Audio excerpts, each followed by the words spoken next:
Hello, guys. Close your eyes and imagine this. It is dawn in a medieval village. The air is cold, sharp enough to sting your lungs as you breathe in. There is no comforting hum of electricity, no gentle glow of street lamps to guide you, no central heating to take the edge off the night's frost. Instead, you wake on a bed of straw, the smell of damp hay and smoke from last night's dying fire heavy in the room. You shift beneath a thin woolen blanket, scratchy against your skin, and already you feel the chills seeping into your bones. Welcome to the Middle Ages, a world where comfort was rare, survival was uncertain, and the little conveniences you take for granted simply didn't exist. It sounds romantic when painted in tapestries or shown in glossy movies, but let me tell you, if you were dropped into this time, you would not last a single day. Before you even think of breakfast, your body is already exhausted. Sleep here is never peaceful.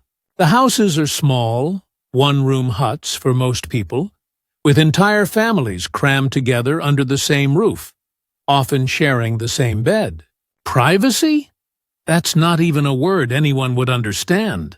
The floor is dirt, literally dirt. And in the corner of the room, a pig or a goat might be tied up, because livestock are too valuable to leave outside overnight. Their smell, their sounds, their warmth, all of it mingles with yours. Rats scurry along the beams overhead, scratching and squeaking, drawn to scraps of food left in the open. You turn on your side and feel something bite. Fleas and lice are your permanent bedfellows, crawling across your skin and burrowing into the straw. You can scratch all you want, but you'll never be free of them. The morning begins not with a gentle alarm, but with work. You have no toothbrush to freshen your mouth, no clean running water to splash on your face, no brewed coffee waiting in the kitchen.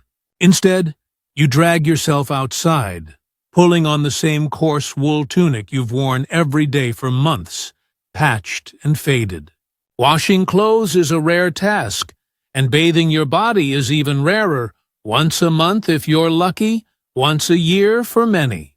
Imagine the stench, not just of yourself, but of everyone around you. That's the world you live in now, and there's no escape from it. The cold bites harder as you step outside. Your breath fogs in the air. Your shoes are little more than leather scraps tied together, and mud squelches beneath your feet. You must fetch water before anything else. The village well is half a mile away, and you walk with a heavy bucket in your hand, passing neighbors who look as tired as you feel. Everyone's eyes are rimmed with fatigue. There is no rest, no leisure, not for ordinary people. Every waking moment is about survival. You see children already hauling wood, women bent under baskets, men trudging toward the fields. Hunger drives them, because food is scarce and winter is cruel. By the time you return, your arms ache, and you've barely begun the day. You try to prepare something to eat, but there is no bread loaf waiting on the table, no warm porridge bubbling on the stove. Instead, you have yesterday's hard crusts, soaked in weak ale to soften them. Yes, ale, even for breakfast, because water can kill you. It is often foul, carrying disease, and boiling is an expensive luxury when wood is precious. So everyone, even children, drinks weak beer. It doesn't taste good. It doesn't feel refreshing, but it keeps you alive, for now. Your stomach aches for more, but there is little else. Meat is a rare treat, reserved for festivals or the wealthy. Milk spoils fast, and cheese is precious. Most days, you live on bread, onions, and whatever vegetables you've managed to grow. Some herbs, perhaps a little salted fish if you're lucky, but never abundance. Hunger is constant, gnawing at you from morning till night. The workday begins in earnest, and here is where you realize the greatest contrast of all. In your world, you complain about traffic, about meetings, about the endless stream of emails. In this world, survival itself is the job. If you are a peasant, you walk to the Lord's fields and toil from sunrise to sunset, bent over soil, hacking at frozen ground, planting seeds with numb fingers, or harvesting with your back screaming in pain. The tools are crude, iron blades that chip and splinter, wooden handles that blister your palms. You have no gloves, no soft padding, no ergonomics. Every action cuts your hands raw. The Lord demands his share, and if the harvest is poor, you suffer, not him. Taxes are collected in grain, in chickens, in whatever you own, and if you fail to pay, punishment comes swiftly. You could be whipped, your property taken, your family thrown into ruin. Justice is not on your side. The law belongs to the powerful, and you are nothing but a body to keep the system moving. All the while, disease lurks around you. Imagine the filth of an unpaved street, where chamber pots are emptied right out the window. Human waste and animal dung mix in puddles. Pigs root through it, dogs sniff at it, and barefoot children stumble into it. The smell is indescribable, sour and choking, clinging to every breath you take. Flies swarm, spreading sickness from one person to another. A cough is not just a cough. It could be the start of something that will kill you and half your family. Now imagine cutting your hand on a rusty sickle while harvesting. Today, you would wash the wound, cover it with a clean bandage, and maybe get a tetanus shot. Back then, you had nothing. The wound festers, pus forms, fever sets in. You pray to God, but prayers do not kill bacteria. Within a week, you are bedridden. Within 2, you are gone, all from a cut so small you wouldn't even think about it today. And even if disease spares you, the hunger and exhaustion wear you down. By midday, your body aches from endless labor. The sun is merciless in summer, the cold cruel in winter. There is no relief, no shade but what nature gives you. You wipe sweat with a sleeve already stiff with dirt. You long for a moment to rest, but rest is dangerous. Rest means falling behind. Falling behind means starving. This is the rhythm of medieval life, and as the hours drag on, you begin to realize that the romantic images of knights and castles belong only to the rich and powerful. For ordinary people, life is a cycle of work, hunger, and fear. And yet you must keep going, because stopping is not an option. As the day stretches on, the sun creeps higher in the sky, though its warmth brings little comfort. You are bent, stooping, pushing your body to its limit, and every movement feels heavier than the last.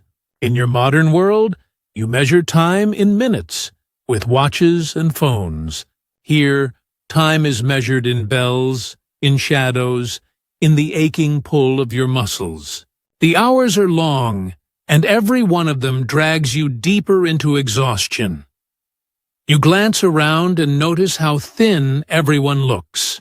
Children with hollow eyes, adults whose faces are worn down far beyond their years. Life expectancy here is not what you know. It is short, brutally so. Many will not live past 30 or 40. Infants often do not survive their first year. Death is not an exception. It is part of the rhythm of life. You live with it, close enough to touch, close enough to taste in the air. Funerals are common, and grief is a constant companion. You wonder how people endure it. Perhaps it is because they know no different. This is the only life they understand. So they cling to what they can: faith, tradition, community. The church bells ring, calling the faithful to prayer, and everyone obeys. Religion is not optional. It is the framework of existence. You kneel on cold stone floors, whispering prayers you barely understand, repeating words drilled into you since childhood. The flicker of candlelight dances against stained glass, casting shadows across bowed heads. It feels peaceful, but beneath that peace lies control. The church does not just guide your soul, it dictates your life, from the food you eat, to the work you do, to the way you think. Question it, and you risk not just punishment, but eternal damnation. You leave the church, and your thoughts drift toward what lies beyond your village. You imagine traveling, exploring new lands, seeking adventure. But travel is a luxury you cannot afford. Roads are treacherous, filled with bandits who would kill you for a coin. The forests whisper with danger, wolves, bears, unseen thieves in the shadows. Even the weather is your enemy. Storms that can sweep away crops, rains that flood your home, winds that chill you to the marrow. There are no maps for you, no guides, no safety. The world beyond your village is vast and terrifying, so you stay where you are, rooted in soil you do not own. The social order is a cage, and you are locked inside it. Above you stand the nobles, clothed in rich fabrics, dining on roasted meats, living in stone halls that tower above your hut. You will never step into their world except to serve it. They ride past on horses, their armor gleaming, while you trudge through mud with bare feet. They speak of honor and glory, of wars and conquests, but it is you, the commoner, who pays the price. When war comes, you are drafted to fight, handed a spear, and thrown into battle with no training. The clash of steel, the screams of the dying, the mud slick with blood. This is your fate, should your lord demand it. If you survive the battlefield, disease may still find you there. Wounds rot quickly, arrows pierce deep, swords shatter bone. There are no hospitals, no surgeons who understand infection, no anesthetics to dull the pain. A limb is hacked off to save your life, and you are expected to keep moving. Pain is not a temporary obstacle here. It is the constant undercurrent of existence. As night approaches, you feel the weight of the day pressing down. Your body aches, your stomach growls, your skin itches with lice. You return to your hut, a structure of timber and mud that barely keeps the wind out. Smoke from the hearth clings to the air, making your eyes sting and your throat burn. You sit near the fire, though its warmth barely reaches you, and share a meal with your family. It is simple fare, bread, broth thin as water, a few scraps of vegetables. You chew slowly, savoring every bite, because you do not know when the next meal will come. Around you, voices murmur, the only entertainment you have. There is no music from speakers, no stories on screens, no books unless you are one of the very few who can read. Stories are told by word of mouth, passed down from one generation to the next, embroidered with myth and legend. They speak of saints and miracles, of dragons and knights, of distant lands you will never see. The words soothe you, even as they remind you of the limits of your world. You prepare for sleep, though sleep is never truly restful. You share your bed again with family, with vermin, with the gnawing ache of hunger. The fire dies low and the cold creeps in once more. You curl into yourself, shivering, scratching at bites, your mind wandering to dreams of warmth and safety. But safety does not exist here. Even as you drift, danger lurks. A spark from the hearth could catch the straw and set your home ablaze. A thief could slip in under cover of darkness. Disease could steal the breath from a loved one by morning. Sleep is a gamble, and you are never sure what tomorrow will bring. And yet, the strangest thing is this. People endured. They found joy in fleeting moments, festivals with music and dance, markets filled with noise and barter, weddings that brought whole villages together. In the cracks of hardship, life pushed through. Perhaps that is what kept them going. A stubborn resilience against a world that gave them nothing freely. Still, as you lie there, imagining yourself in their place, you know the truth deep inside. For all your toughness, for all your conveniences today, you would not last a single day in theirs. The morning breaks once again, and with it comes the cycle of hardship renewed. You wake stiff and sore, your body never given a chance to fully rest. The smoke from the fire lingers heavy in your lungs, and your mouth is dry from the coarse bread you ate the night before. There is no coffee to sharpen your mind, no shower to refresh your senses, no gentle morning light filtered through clean glass. Instead, you are greeted by the damp smell of earth, the scurry of vermin, and the low moan of the wind slipping through the cracks in your hut. You step outside, and the mud clings to your feet like a curse. The village is stirring, but slowly, almost reluctantly. The people move with weary rhythm, as though each day is a mountain they must climb again and again. And truly it is. Life offers no rest, no pause, no comfort beyond what you carve out yourself. The hunger never quite goes away. The cold never truly leaves your bones, and the endless demands of survival whisper that you cannot afford to falter. You may imagine that festivals or markets bring reprieve, and in a sense, they do. Once or twice a year, colors flood the village. Banners of cloth, music played on crude instruments, laughter that rings out above the grinding monotony of life. But even these moments of joy are fleeting, and they are always followed by days of even harder labor to make up for the time spent celebrating. What feels like fun is, in truth, another form of survival, a way to trick the spirit into believing it can endure just a little longer. Your eyes drift toward the nobility again. Perhaps you think, surely, life was not so bad if one were born into wealth.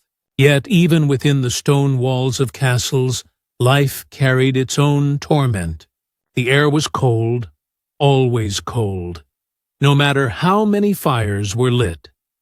The halls were drafty, damp, and filled with the smell of unwashed bodies wrapped in expensive clothes. Disease did not spare the rich. It simply wore finer disguises. Infections spread through banquets, childbirth remained perilous, and medicine was little more than herbs and guesswork.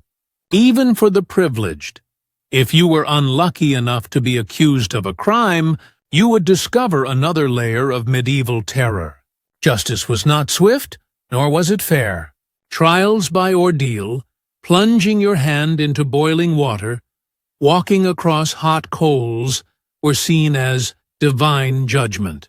Torture was not a secret practice, but a sanctioned tool, used to drag confessions from trembling lips. The dungeon was real, and its shadows swallowed many who never saw the light again. Imagine being locked away with only rats for company. The echo of dripping water marking the slow passage of hours that stretched into eternity. Even outside the dungeons, fear governed your world. Superstition ruled the minds of many. A black cat crossing your path could mark you as cursed. An illness might be blamed on witchcraft, and strange weather was often seen as God's anger. In such a climate, suspicion was deadly. Women and men alike could be accused of sorcery, dragged before the church, and burned at the stake. Death was not only a matter of illness or hunger, it could come from your neighbor's whisper, your rival's jealousy, your priest's stern gaze, and war, always war, lurks in the background. The banners of kings and lords shift with politics you cannot begin to understand. One season, you belong to this ruler. The next, you are sworn to his enemy. You are not a participant in these decisions, only a pawn moved across the board of power. When battles rage, villages are plundered, fields destroyed, and families scattered. Victory for your lord rarely means victory for you. It means higher taxes, harder work, fewer scraps on your table. You may think, surely, some refuge existed in the towns, where trade and commerce blossomed. Yet towns were no safer than villages. The streets were crowded, narrow, and filled with filth. Chamber pots were emptied from windows, their contents splashing into the alleys below. Pigs and dogs roamed freely, gnawing at whatever scraps they could find. And the smells, rot, sweat, dung, smoke, mixed into a stench so constant it became the backdrop of existence.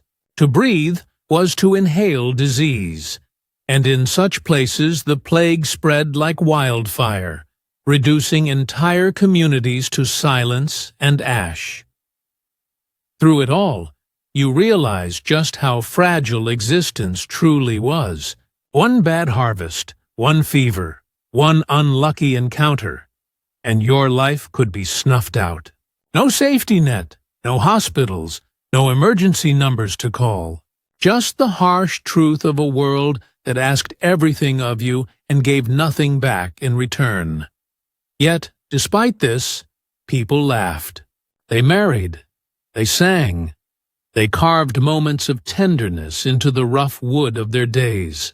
They clung to the rhythms of nature, to the turning of the seasons, to the faith that something beyond this life offered peace.